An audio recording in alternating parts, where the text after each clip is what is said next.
Hello tanks and tankettes, and welcome to Patreon Supporter Spotlight number 53. Now, as this is the Patreon supporter series, I'm actually going to take a moment to talk about Patreon because, well, they've managed to massively shoot themselves in the foot because they've announced that they are changing how the fees are being charged to patrons. And this has hit some people rather hard, and this is not good. This is not a good change, and it's not actually come in yet, and Patreon have said they are considering whether or not now to implement this, or at least they've taken note of the massively negative feedback that it's generated, but it remains to be seen whether they'll implement it anyway or not. And I won't give you all the details here, but suffice it to say, it basically discriminates against people that are supporting a lot of Patreon page users, Patreon creators, there we go, that's what I'm looking for small amounts of money, which includes me. You know, I'm not only getting money from Patreon, but at the moment I've got 11 people that I'm giving small dollar amounts to. And with the extra charges I'm going to get hit with, it's going to be the equivalent of like me supporting another 1 or 2 people on top of that.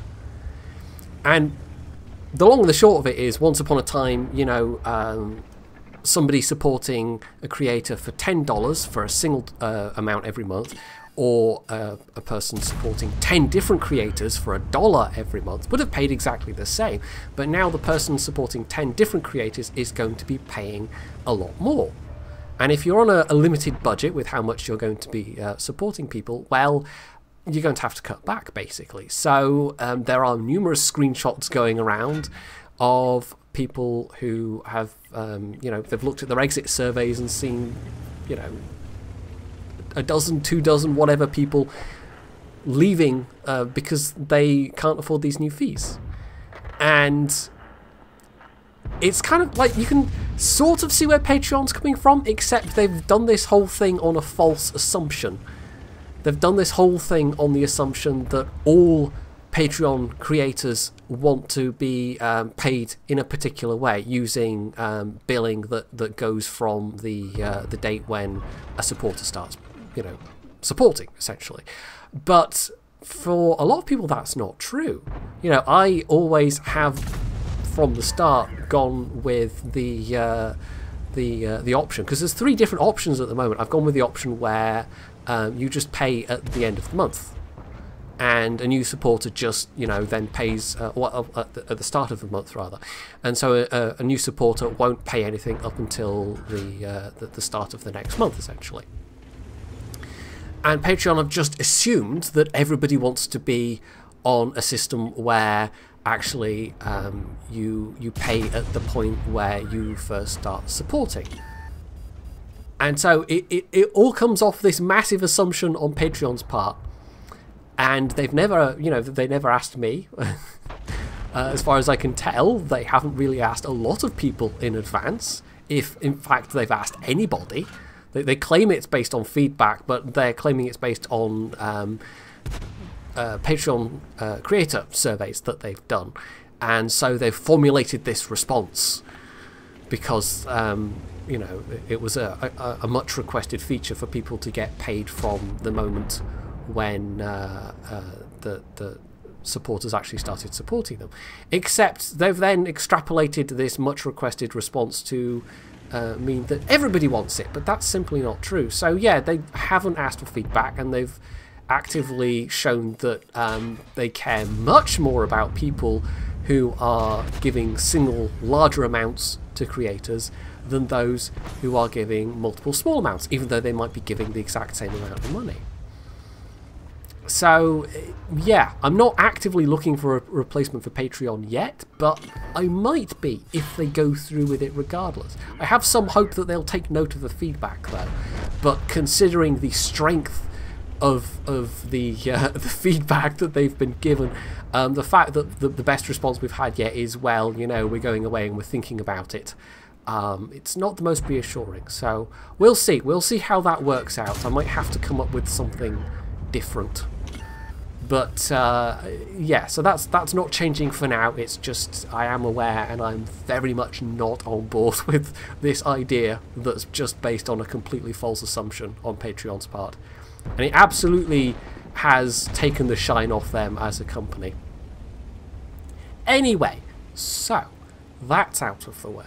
So this is Mawo, who actually renamed his account Yamawo. So, you know, if you were thinking that looks vaguely familiar, that's why. He's a long-time viewer and a more recent supporter. But yeah, I was actually able to pull this one out that he'd sent me previously, and I thought, you know what, a KV2 game, why not? That's a good one to open with. So he's done 1300 damage so far. I mean, it's a tier 8 game, but he's at a KV2. He doesn't care. He's gotten a kill. The enemy team did theoretically have the better top tiers. They had a T69 instead of a T32. But that T32 really didn't last very long, all things considered. So, yeah, they've actually managed to win the hill.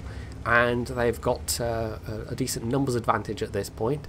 And it's really now just up to them to press the attack. But they have to be a little bit careful about pressing the attack because those Scorpion Gs could hurt. So Mawo doing a little bit of blind firing at where that Scorpion G was last spotted, but yeah, they're not there anymore. They haven't been there for a little while. So, you know, it was worth the time to give it a go. You never know when you're going to get lucky with a shot like that. So there's the A43, who obviously has spotted him. So if there are any shots incoming, we'll know where the tank destroyers might be, and well, we can tell the IKV is down on the K line somewhere probably, which is, I guess, what we would have maybe thought. But the Scorpions are quite possibly down there as well. So that's the A43 dead. On the other side, the Udes has killed the Tiger P, and the Cromwell had pushed across on that side as well. But then, ouch, yeah, the Scorpion hits him, and actually has, that's what, about an average roll? 440? Or is that a below average roll? What's the alpha on that? Is it 490 or 440? I can't actually remember. But either way, in firing, they have revealed themselves, and for a KV2, well, yeah. The Scorpion is always a nice thing to shoot at. There is still, however, one more, and as he's taken that hit, he can't really afford to take another one. So the Cromwell moves up. That means the IKV kills him, but reveals himself in the process. So again, but this time, despite the fact that it is an incredibly squashy tier 6 tank destroyer, he must have hit the gun, or I don't even know. So he did do 370 damage, but was that like splash damage? Because if that had been a penetrating hit, he'd be dead. There's no way the IKV would have lived through that. So it tries a blind shot, but the IKV had actually been able to move. The rest of his team are pushing across the south, so we know where the Scorpion G is. That's actually out of his render at the moment, so Mawo moves up, but I think he's about to get spotted. Yep, there it is. And the IKV could kill him, but he misses, so that's all right. And that actually gives Mawo time to get to cover. Meanwhile, the E25 comes streaming in. He's almost on full health. He can easily survive a hit. And yeah, there you go. That's a very, very KV2 shot to have ended it on. Just pulls out, waits for a fraction of a second, pulls the trigger because why not? And of course, it hits home because KV2. So there you go. An ace tanker, not bad. 3,000 damage done. Nearly 1,400 base XP. Bearing all this in mind that he's bottom tier, but the KV2 doesn't care. It just simply doesn't care. On the enemy team, it was actually another tier 6 that was doing very well for themselves as well. The enemy Cromwell had like the best damage and the best score. So the top tiers on the enemy team were really not pulling their weight in that one. But you know, that was fine for Mawo. He actually got to shoot quite a lot of things, and 3,000 damage is not half bad. So then we come to some warships. Now I know a lot of people just rush away at the sight of warships, but please bear with me. Tanks people, stick around for this one, because I think this will be entertaining regardless of whether you like warships or not. Now this is Gade 2000 in the Bliatfast, as it's known, the completely balanced and not at all OP HMS Belfast, a tier 7 premium ship, and the reason why it's considered to be OP is that it can generate its own smokescreen.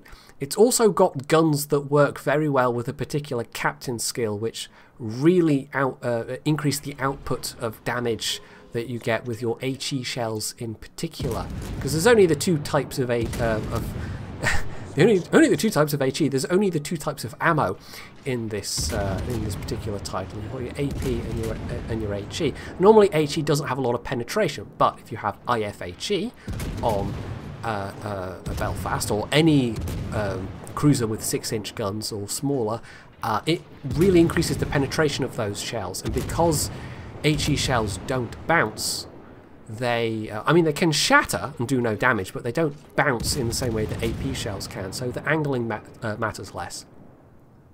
So this mini-map, as you can see, you might not know anything about warships, but this mini-map is a complete mess, let me tell you. And, well, hopefully you'd be able to judge that for yourself. But on this particular map, Neighbours, it can happen quite often this way, especially as it's a standard game with just the normal cap circles rather than domination mode, where you've got cap circles strung out across the middle of the map, and it becomes much more about map control. In standard games, you can end up with this weird carousel effect happening, but even so, this team is incredibly scattered.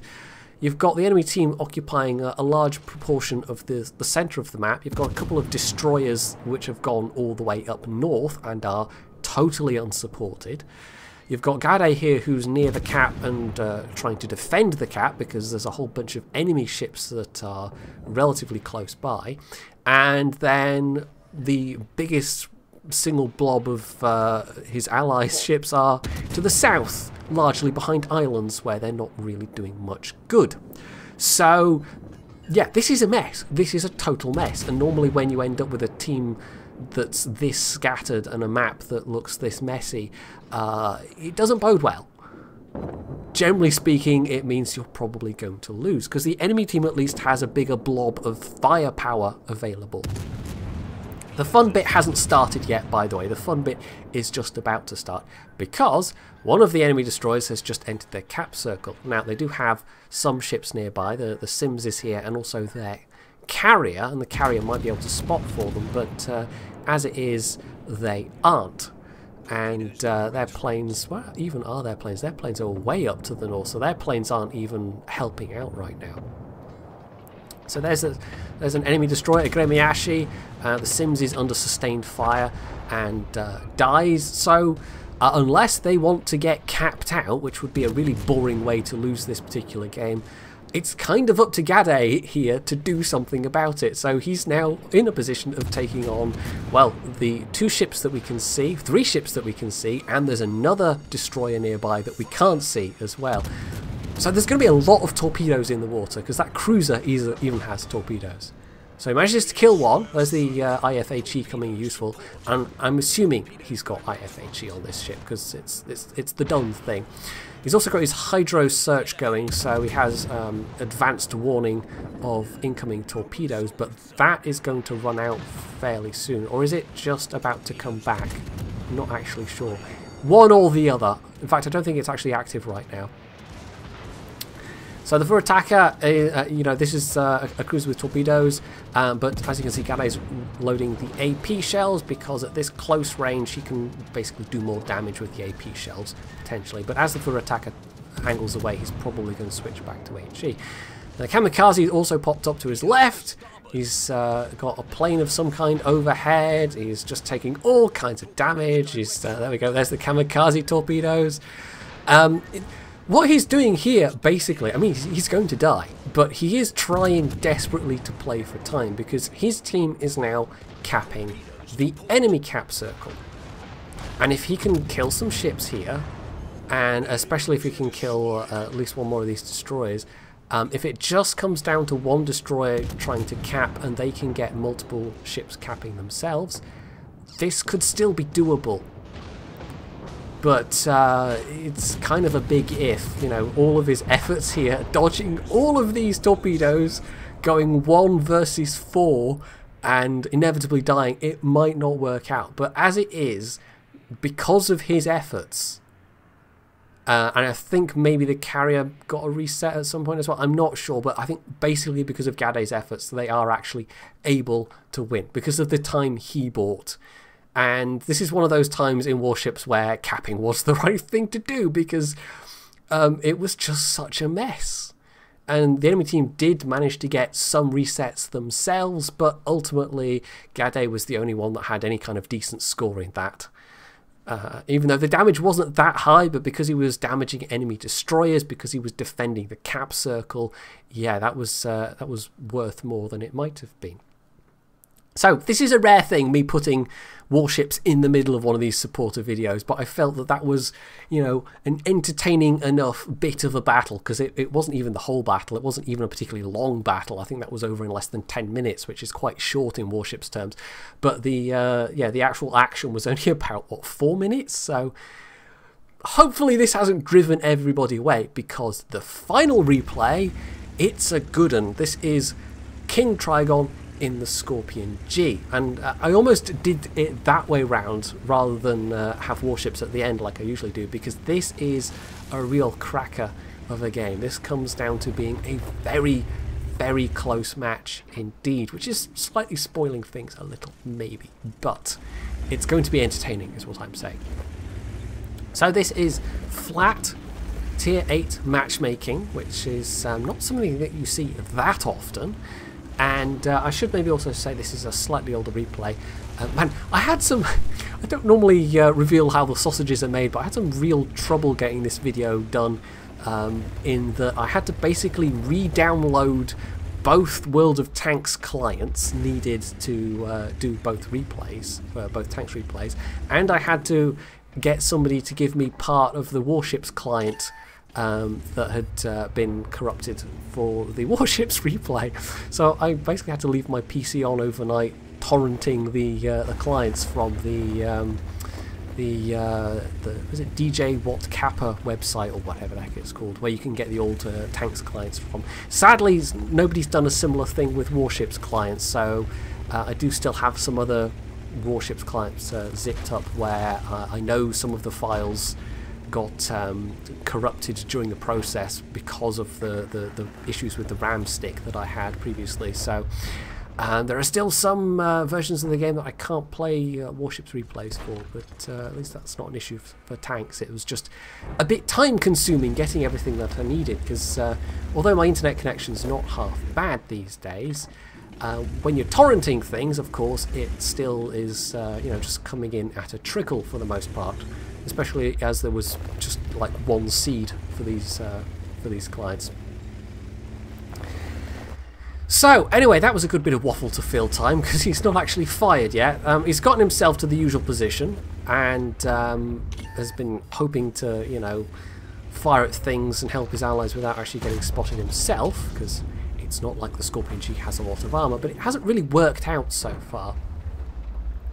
The map itself is kind of looking like you would expect it to, though. They've got some tanks on the 9-0 line, although they don't seem to be doing that well. There's a clump of tanks here on the hill, and then there's only the one tank on the 1 line versus multiple enemy mediums, but it is a super Pershing, so unless they get rushed, they might be alright there. So finally, first hit. There's a decent one into the 8.8. It is 490 average on this gun, isn't it? I don't know why I was thinking it was 440 before. I think there's one of the other 128 guns that gets 440 average. Is it like the Nashorn or something? I can't even remember. Anyway, I'm sure there is one of the other tank destroyers with a 128mm, but it's 440 instead of 490. Maybe I'm just crazy and making things up. That's always a possibility. So they've lost, oh dear, both their IS-3s and a T-34 and a Tiger II and a WZ-111. So that's a big chunk of their armour that's gone. It's really only the Lerva that's left that has any particular armour. But they also have a T-34 that has some turret armour. But both those tanks are over on the 9-0 line.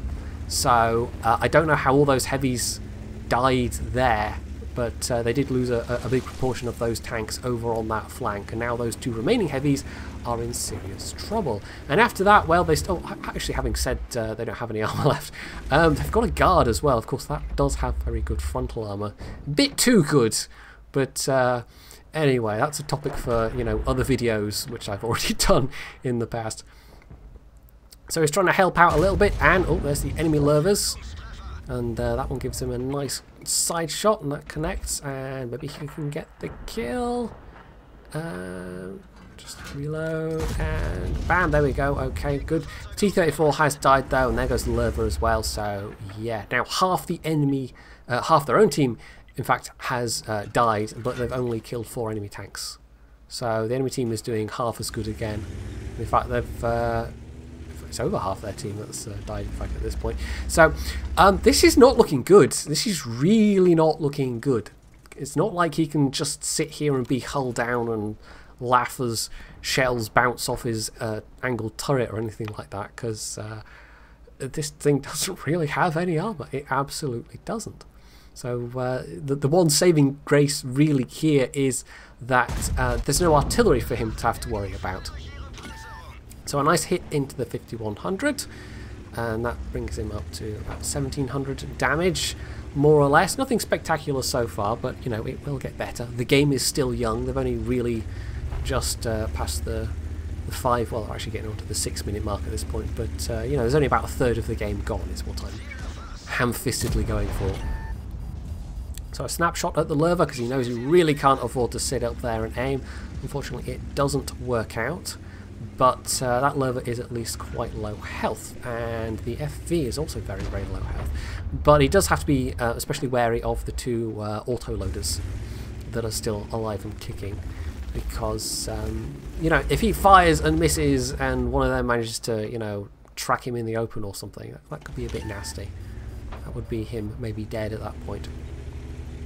So really, caution is the order of the day. It's all he can really afford to do right now.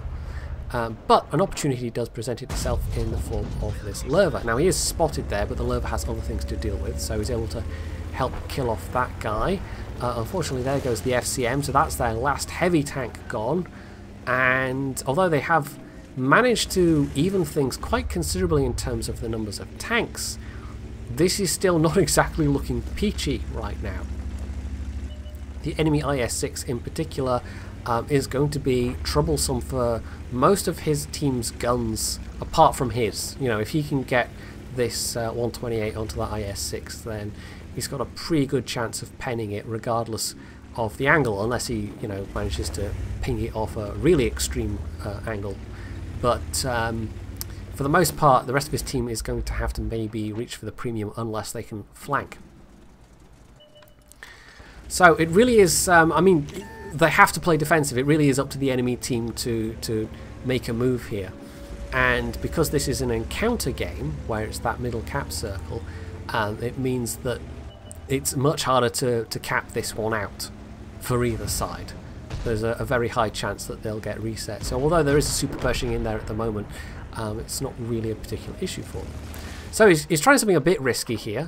Takes out the FV, and risks potentially taking a hit from the Rheinmetall or Borsig, but it seems like he got away with it, although something just tried to fire at him. And if it was the Borsig with the big gun, it could one-shot him.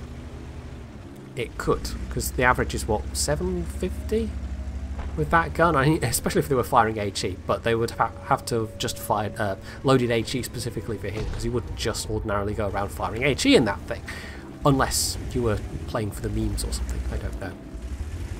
So it's just the 4 of them. They've got their backs against the wall. The WZ is actually quite far behind them at this point, but I'm not sure what hit points they're on.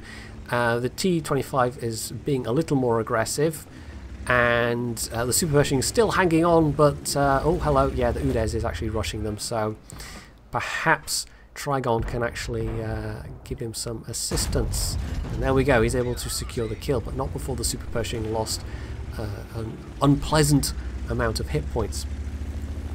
So he turns his attention back to the T-25, snaps a shot into that other Super Pershing, the enemy Super Pershing, which is useful. But yeah, the enemy team really are putting the pressure on at this point. And if this was a map where you had a wider, you know, flanking area available, maybe they would be in more difficulty than they are. But not to say that this is exactly an easy situation, but the enemy team is forced to kind of trade a bit here, because if they just push over, I mean, unless they all pushed over at once and concentrated firepower really well, you know, whoever goes first is going to get hit pretty hard, and nobody wants to be the one that goes first.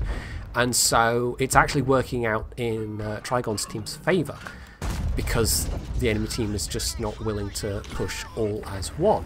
And you really wouldn't see this happening in a team battle, because in a team battle, you know, generally speaking, things are a lot more coordinated. So the pilot's dead, but Trigon's able to kill the Super Pershing in return, and actually punches one through the faceplate. The 5100 peeking over does get a shot in, but Trigon finishes him off. And if the Lorraine had come over at the same time, he'd be in serious trouble right now, but we don't know where the Lorraine is, and the Rheinmetall Borsig hasn't been seen in ages. So, although this enemy team really, you know, early on seemed like they were going to quite handily win this, there has been, towards the end of this game, a terminal lack of coordination, a terminal unwillingness to go in together to share the pain. And that's what is making this possibility of still winning this a possibility. I've kind of buggered that sentence up a bit there, haven't I?